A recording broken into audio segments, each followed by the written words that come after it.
น่ะเอากล้องโทรศัพท์ไปใส่เห็น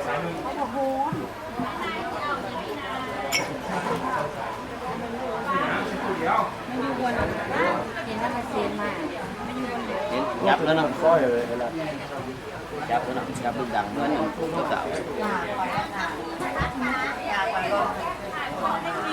เงือไม่หักกระดาน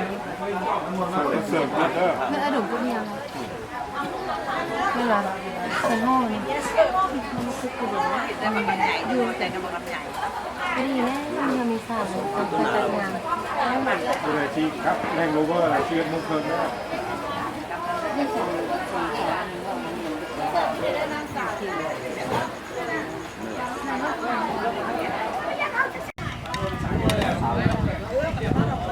สาวไม้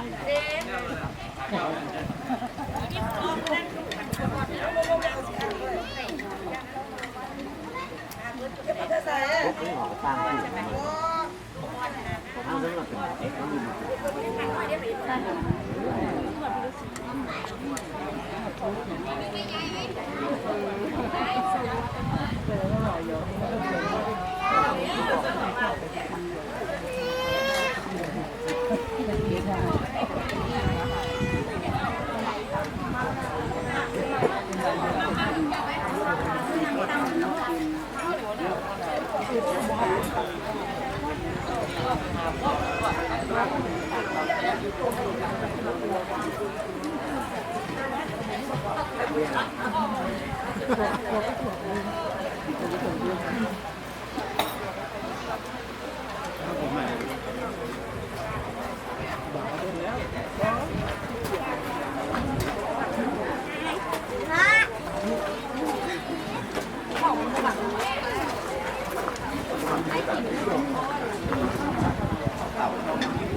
เราไม่เลย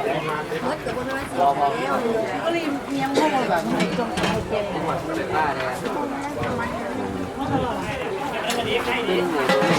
ือนถือสองเหมือนถือสาม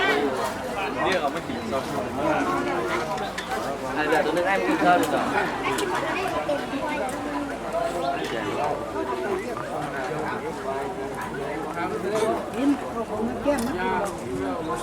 เราลดแล้วยาไปคุณไม่เอาไปไม่เลี้ยวสาย